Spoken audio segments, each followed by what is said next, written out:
All right. Two producers out of New Zealand. I thought they were in the fledglings of their career, 21, 22, and jumped on a call with them this morning, and it blew my mind because they're actually 18. And by the age of 18, they've already traveled to the UK. They've been here to Sydney, here to Melbourne in Australia. They're planning and already booked trips to Brazil.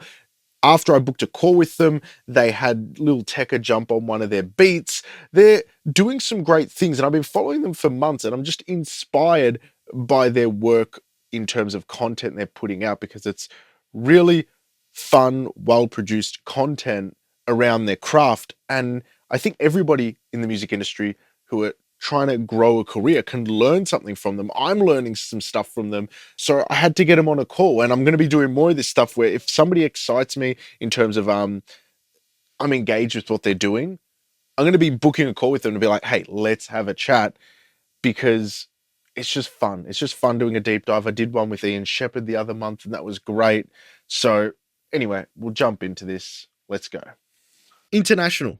I've been following you guys since you're not low subscriber count, but like 1.52k subs on YouTube. And now you're at 4k subs. You guys are producers who are doing, in my opinion, the right thing, especially starting out. Like you're putting out really cool content. I saw the Afrobeat thing you did recently. The 3k a month that you've been pulling in from the ground up, I thought was like really impressive because you're showing like the grind and the hustle of like the fledglings of a career, which is really inspirational to me. So I want to know from you guys, where did you guys actually start? Like what was the genesis of International? Do you want to take it away? Yeah. So, I mean, we've known each other since we're basically 3, 4, very young. We went through school together, primary and college. Very interested in making music. We started on Soundtrap, making music together. And then towards the end of college, we both left end of year 12. So we missed the last year, year 13 in New Zealand. We dropped out a year early. Yeah. And we're actually doing different things. So I was doing like a type beat channel under a different name. I was making music, but honestly, we were just trying to make money any way we could. I had like a pressure washing business, which I was grinding on over the summer, and I had a little type beat channel as well.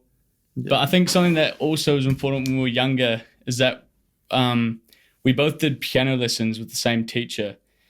That's something that, because we used to get together and make songs with our friends, we'd always play at school, and the first time we got onto making music online was the Soundtrap thing. Yeah.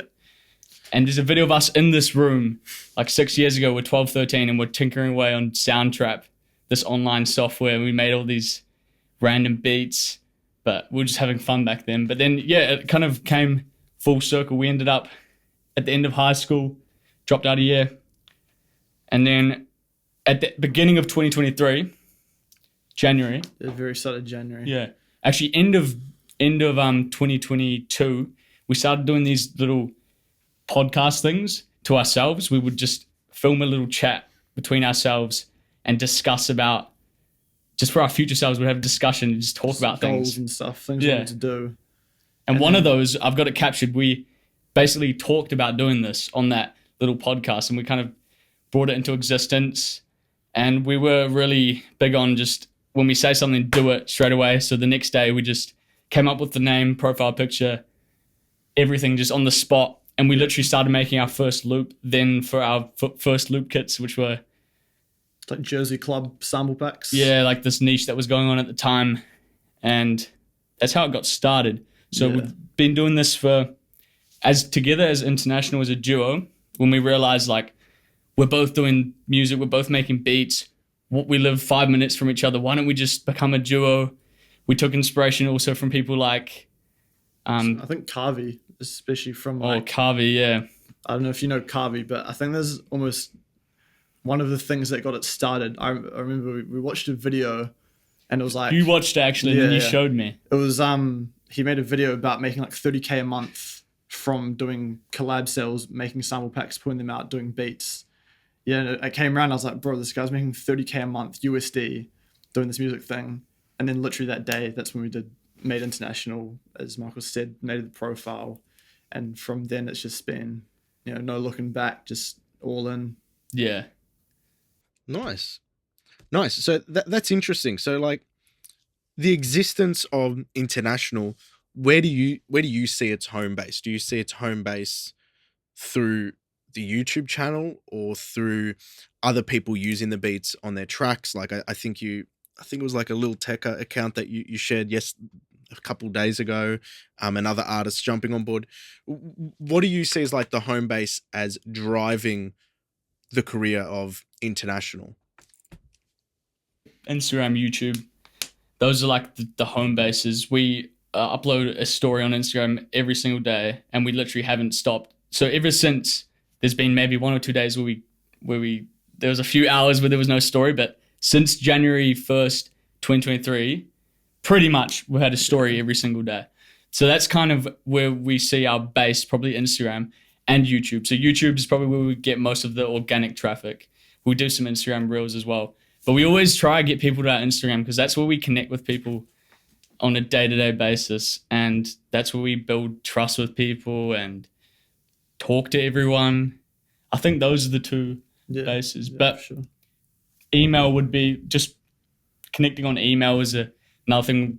But yeah, between Instagram, YouTube, and sending our samples out on email, we have a few lists and stuff. Those are our three main things.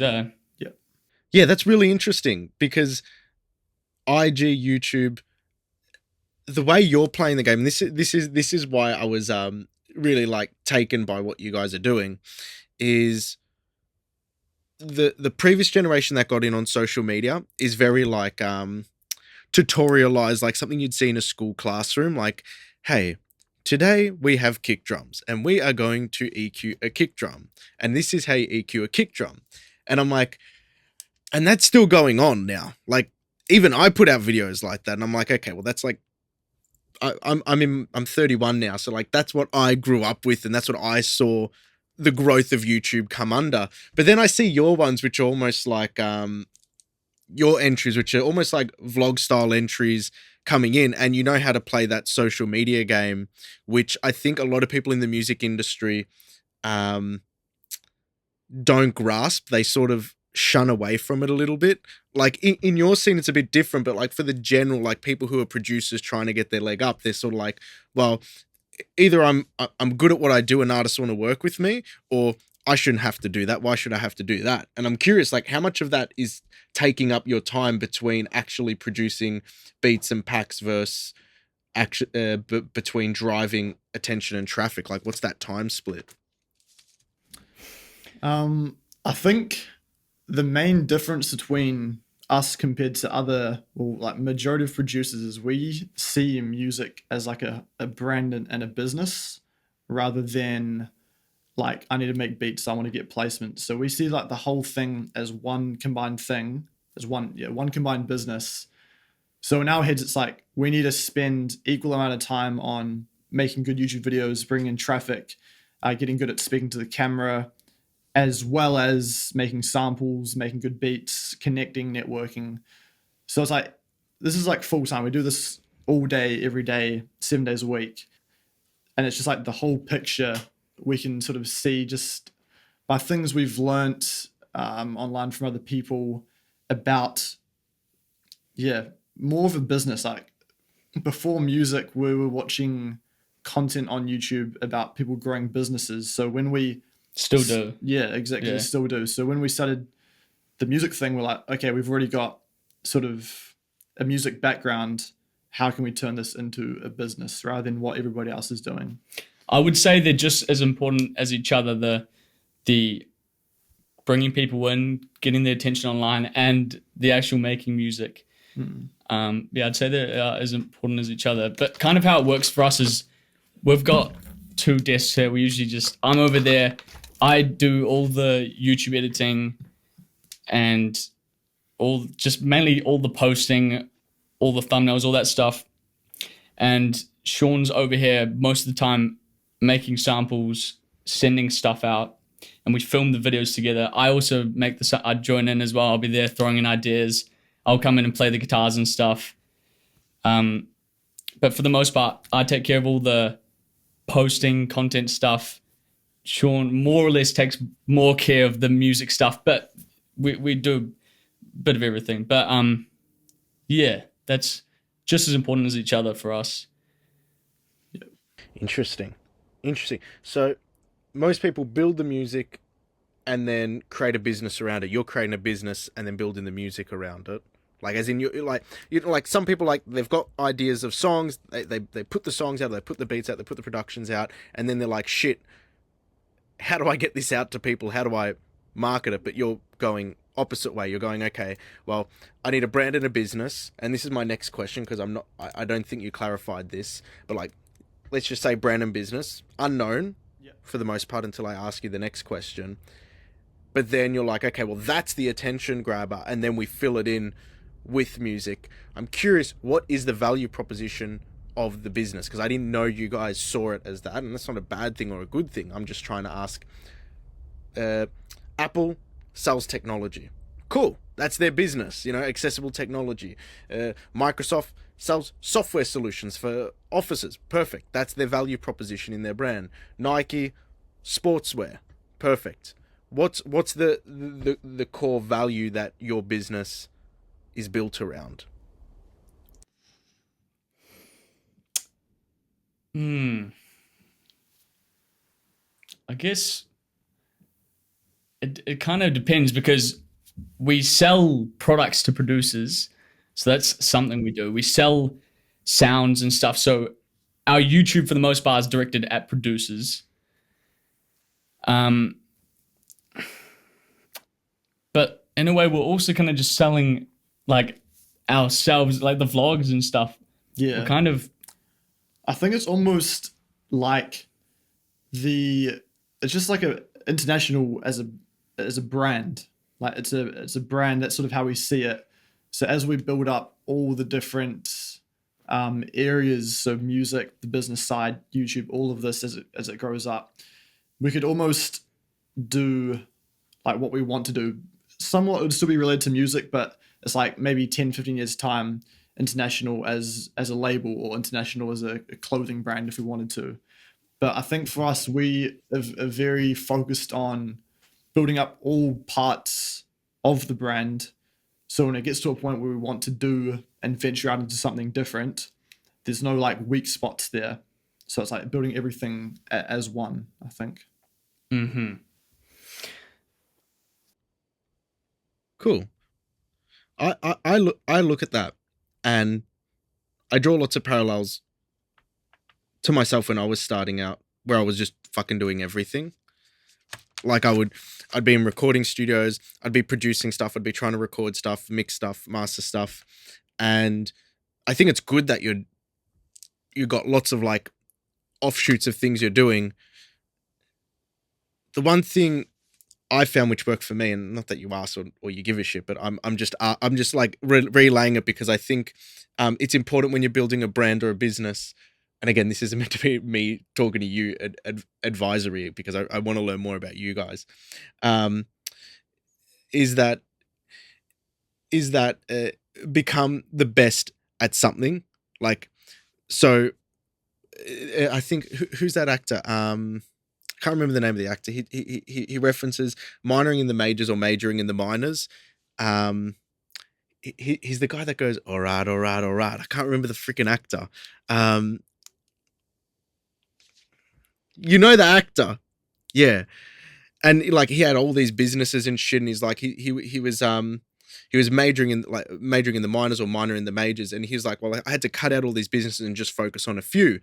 And that's something similar to what I did. I tried everything out, and I'm going to throw everything at the wall, and then I realized, mastering's my thing, and that's good. And I sort of tried to drive this idea of like I'm a mastering engineer, I'm mastering records, and that was okay in the start.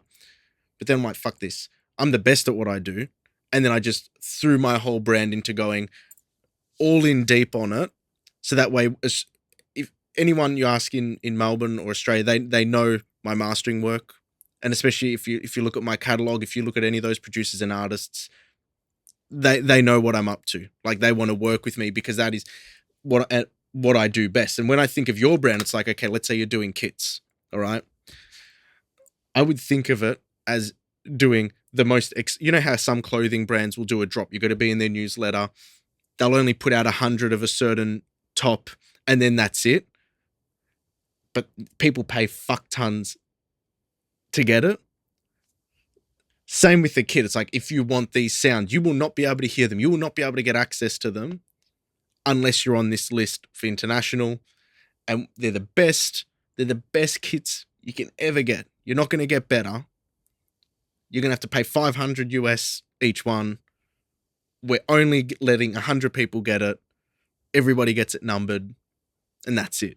And that's the drop. I'm not saying that's what it should be. I'm just like, the value proposition there is that people get the best kits in X style, and there's only 100 people, so it's limited, that can get it. Obviously, there's different value propositions, but I'm saying you're trying a million different things, which is great. Eventually, you'll find one thing will take off more than another, and then it's like, that's when you go, oh, fuck, I better double down on that, because if I can get legs behind this, that's where the opportunity is to really succeed. And by succeed, I mean, like, there's an exchange there between the value you guys bring to the table and other people receive. Because at the moment, like you've spoken about, like, Kavi, who is making 30K a month, you don't make 30K a month unless the market intersects with the value that you provide. So, like, they have to want what you're providing them just as much, or what you're providing them has to improve their life or improve what they're doing so much so that it's worth 30K a month on the back end. Yeah, that was just an observation, because you said brand business. You weren't able to answer it completely, in my opinion. It's not a criticism or a dig. It's just like, that's something I observed there, which I think is worth considering. Something to note is, if we break it down, we always think kind of two things that we focus on is literally just getting attention, so that just getting videos, stories out and making hard loops to send out. That's, if we break it down, those are our two things we focus on. Yep. So it sounds really simple there, but like, yeah, that's what we focus on. Yeah, the attention is good. You got my attention. I think you're doing attention in a really good way. It's really organic, and it speaks to what's needed in this space at the moment, because it's not super salesy, which is good. Like, I haven't watched any of your content and be like, oh fuck, these guys are trying to sell me something. I can't. But not even the courses, even with the kits. Have you come up? And it's actually funny, because I think it's an Aussie doing it on YouTube. Is he at a pool or something? And he's got like a beat kit. He's selling loop kits, and he's like, if you want your beats to sound like this and blah, blah, blah, blah, blah. And I'm sort of listening to it, and I'm like, why the fuck are you paying for ad space on YouTube to sell kits? Like, so hard and deep, when you can get organic reach and actually tell me something about your kit. Not that I would ever buy them, but like, make me want to fucking buy them, rather than just trying to pawn off and make it like a car salesman. Like, oh, this one comes with floor mats as well. Which I thought was just like fucking, I was like, ugh, that's gross. That's why, as I said, I gravitate, not salesy in the shit that you're putting out. It's high value. The amount of research you do in your stuff is insane, and it's really good. Like, it's really good. So yeah, what's like on the horizon? Like, you got a lot of time left this year. We're only in May. You've still got another 7 months or so. Like, what's the trajectory for the year? So we're going to Brazil in July. That's a trip that we've got planned. We're going for about 5-6 weeks. Yeah, 5-6 weeks. That's going to be a big opportunity for us to, because a lot of our work is working in the Brazilian music industry. We do a lot of work in there. So most of our placements, or a decent amount of our placements, are with Brazilians, just because we love the music. A lot of our samples are this is kind of geeky, but our samples are a 5/1 chord progression, and we heard a lot of Brazilian music, and they literally absolutely love and use samples, those types of samples. So we ended up just enjoying the music and ended up slowly networking into that industry, which they really like our music, we like theirs. So yeah, we've planned a trip there. And yeah, this year, what do you have to say about this year? I mean, to be honest, we understand that by doing the exact same things we're doing now and constantly looking on ways we can improve our loops or videos. But I feel like the core things we're doing right now, so YouTube videos, content, vlogs, traveling, it's like those are the things that if you do them for long enough and you keep reviewing and keep trying to improve, that's what's going to push you out there anyway. So we're pretty set on the sort of tasks and things we're doing now. And, you know, you mentioned the Lil Tecca thing, you know, that's just sort of popped up. He hopped on a beat, you know, that wasn't planned. We didn't know about that at all. And those sort of things, those random things just start popping up just as a result of all the little micro tasks you do during the day over, you know, years. Little placements we're getting now because of our work we did 5-6 months ago. And in 5-6 months from now, when we're back from Brazil, the things we're doing now will get placements from here. Someone will message us because they saw an old video that's randomly done well. Yeah. So we're just going to continue doing the things we're doing now, keep improving them. Yeah. Yeah, that's fucking awesome. The schedule for Brazil, how have you lined up your schedule there? Because I'm curious, like, how jam-packed is the other 5 to 6 weeks? To be honest, we literally, I mean, we've booked the flights and everything. We haven't actually planned anything right now. We're literally just going to sort of go there 5 weeks, and with the goal to have a jam-packed 5.5 weeks. But obviously we didn't go with no connections at all. We have a lot of connections, and we've messaged a lot of people who we're gonna message when we're on the ground. They're gonna take care of us, which is really nice. Yeah. And when we get there, because we experienced last year, we went to Europe, and when we were in London, we had like hundreds of followers on Instagram, only hundreds of subscribers on YouTube, and we just messaged a few people we saw were in London. We went to their studio, and then they put us in contact with other people, and we went to another studio.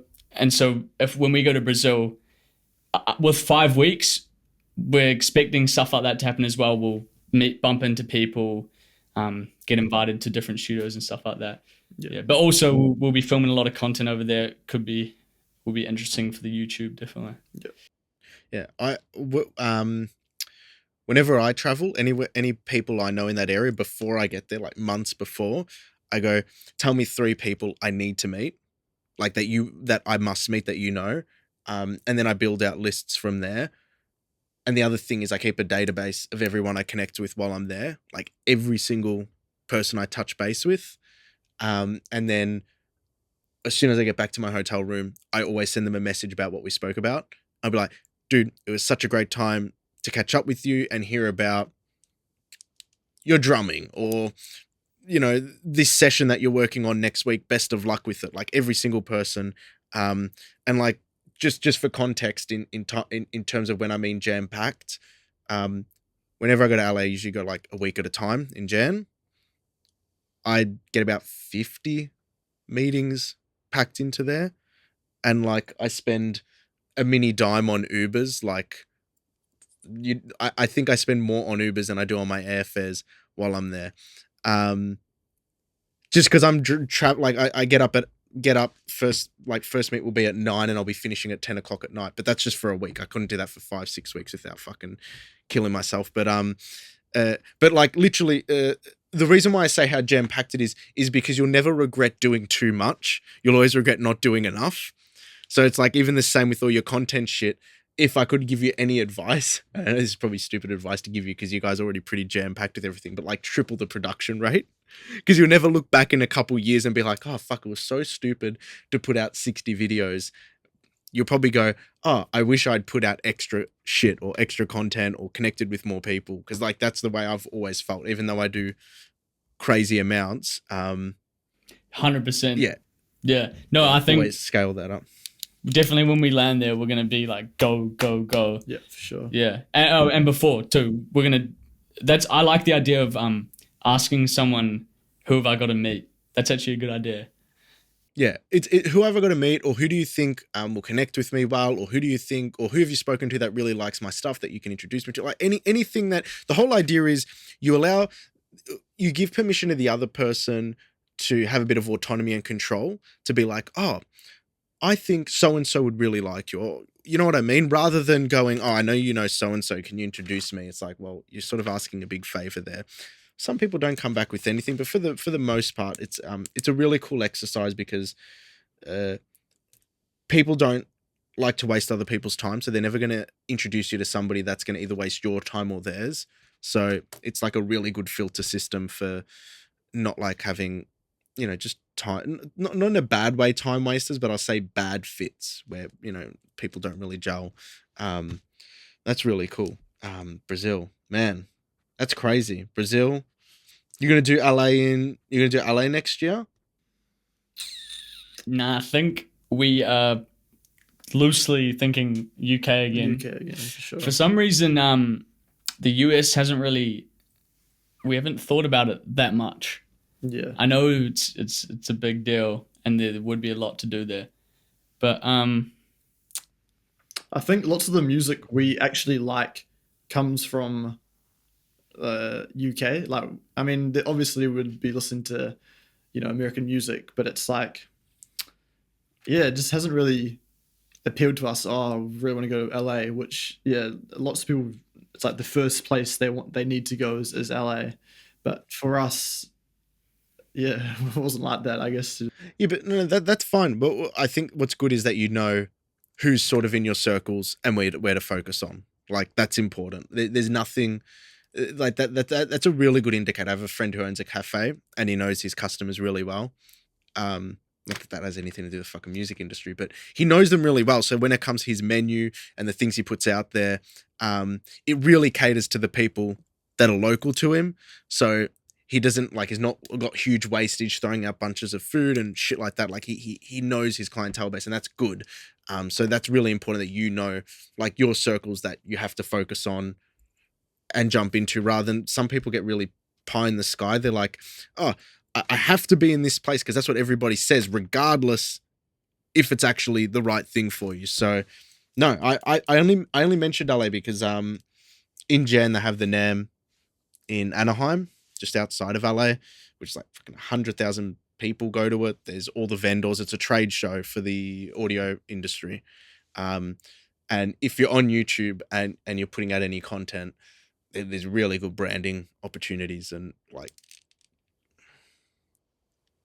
yeah, no, people genuinely do.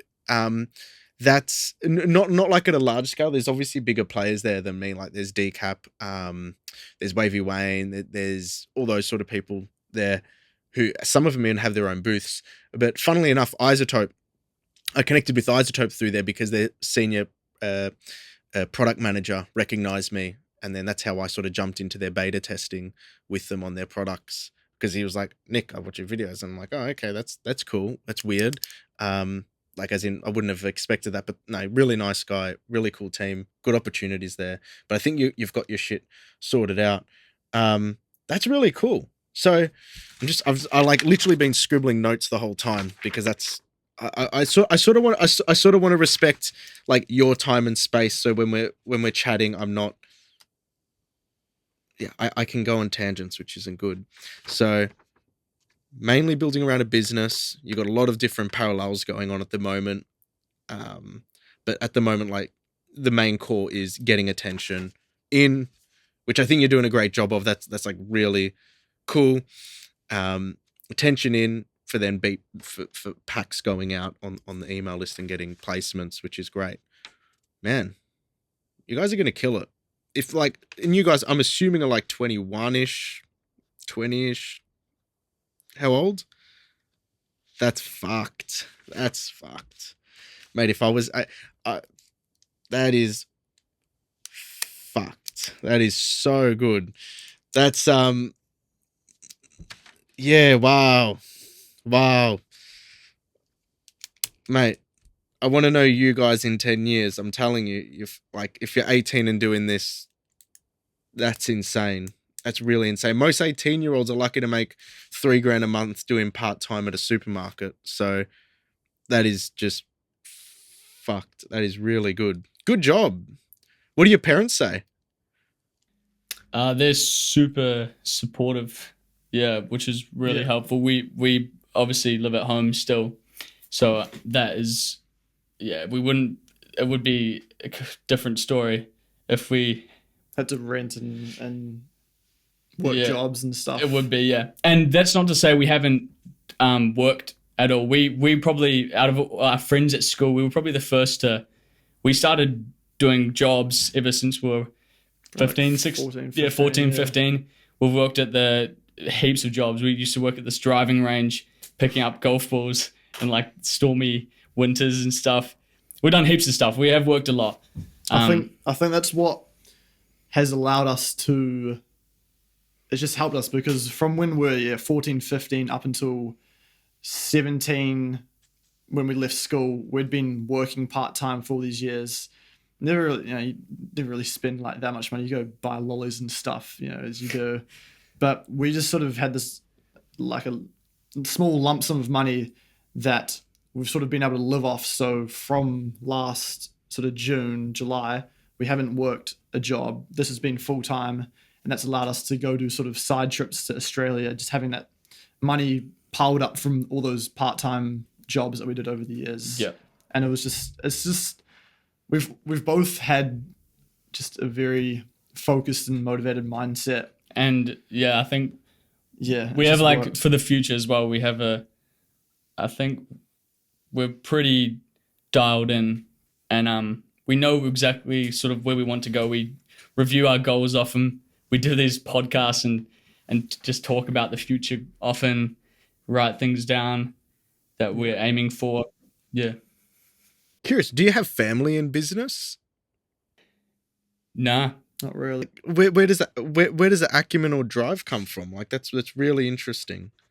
I don't know where it comes from. There's a funny story when we were year 7, so it would have been 11 or 12. Me and Marcos used to go down to it was almost like a Kmart, Walmart type store, and we'd buy big kg bags of lollies, and we'd buy little Ziploc bags, package them into bags, and sell them to people at school. So I don't know where it came from in terms of like family genetics, but we've both We've always wanted to make money, and what can we do? and loved music as well. Exactly. We'd busk outside my house. Yeah, We'd do that sort singing of thing. songs. Yeah. We've always had something, and sometimes I sit down and we're here, we're like, fuck, this is like the ideal situation for us at the moment. We're a duo. We both have the skill sets we need. We're right next to each other. Our parents are supportive. We are super lucky, and Sure. yeah, we think we are in a blessed situation to keep moving forward at the moment. Yeah. Definitely. What the reason why I specifically asked family in business is because you're going to need support coming up, and it's good to have family that supports you. When it comes to business and you start making moves, people will want to ride your coattails, like they genuinely will, and you need to have people around you that can ground you and you trust. That's why I was like, it's good your parents are supportive. If you've got family members that are in business, or even if your parents are like in managerial roles or doing certain things, like just have an open dialogue with them about what's going on in your business. Have that sort of backing board outside of you two. But only because other people in the industry, and with all respect to everybody, we're all looking out for ourselves, which is perfectly fine, but you just don't want to be stuck on the short end of a deal. And family members, like I'm pretty fortunate to have people in my family that have been in business. So I sort of like I had to give my assistant a bonus this year. So I asked one of my uncles, I go like, how do you manage giving bonuses to your employees? And he goes, this is how I word it. This is what I do. I'd rather give them a one-time bonus rather than a pay rise, because a one-time bonus, they can feel appreciated, they can use it, but it doesn't become like a regular thing. But that's getting too much into the weeds of it. But it's just good to have people around you that can ground you, especially when it comes to decision making. So yeah, do find those people, because they will help you way more than any online guru will. Because yeah, there's that. You got a good accountant. Tell me you got a good accountant. That is amazing. That is beautiful. That is good. That is great. And yeah, you have a good accountant. Trust him. So then the next thing would be like anything when it comes to like, because what sort of accountant is he? I don't know. They're different like specialties of accounting. I don't know. I think just a standard accountant. I don't know. Is there? Okay. Yes, well, I don't think he's worked with look, music people. Anything to do with the music? No, not to do with music people. Like, you know, doesn't matter. What I'm trying to say is, I would assume he's seen P&L sheets for other businesses. He knows what works, knows what doesn't. So let's say you're going to put together a product. You go, Dad, we're going to be putting about 100 hours into getting this together, marketing it. We're going to have another $3,000 behind it. We want to price it at this much. This is our client base at the moment, or this is the email list it's going out to. Do you think $50 is good? Do you think $200 is good? Do you think $10 is good? What do you reckon? Like he can feed in a little bit, because he knows, like, he can see on a business's profit and loss sheet, oh fuck, you know, this business has put in, you know, their employees have put in 200 hours of work this week. They've done this much productivity, and this is how much money they've got out of it, or they're in the negative or in the red. Even if you want to do, like, especially if you want to ever do merch or other lines which are more hard or physical goods, like if he's ever managed accounts like that, he'll be able to see those P&L sheets and feed into a bit of your decision making. The reason why I say that is because you want to find experts who are actually experts in their field. I didn't have an accountant until like 7-8 years ago. So like the first 6 years of my career was just all me doing all the bookkeeping and accounting. And then my accountant's like, yeah, no, this is not smart the way you're doing things. Yeah, I think that's a good point as well. Maybe we could talk more about what we're doing with the products and what we're actually selling. Yeah, that's a good idea, to have more open dialogue with them. Yeah, for sure. Yeah, and he'll see your P&L sheets, and it's mortifying to show somebody that you know and that you have to live with. Show them your P&L sheets and be like, this is how much time we put in, and this is what we got out of it. And you know, it could be very good, and he might go, wow, that's awesome. You spent 10 hours on this pack and you made $20,000. That's great. Or he might go, dude, you've spent 3 weeks and you've only got this much, and this is how much you sold. This is a problem. But that's good, because then he can show you the problem. He goes, well, you simply didn't sell enough. Why didn't you sell enough? You didn't have enough attention. Well, then you have to make another 20 Afrobeat history videos on YouTube to get more traffic. But at least it gets that friction and that outside perspective of somebody who isn't trying to leech or ride your coattails, which is important. Cool. I'm going to thank you guys for joining me on the call. I can't believe you're 18 and you're doing all this shit. I have a feeling, regardless if it's in making beat packs or loop kits, you're going to do well in whatever, like, which is really good. So good stuff, guys. Good. Thanks for coming on. No worries. Yeah, it's been a good chat. Yeah.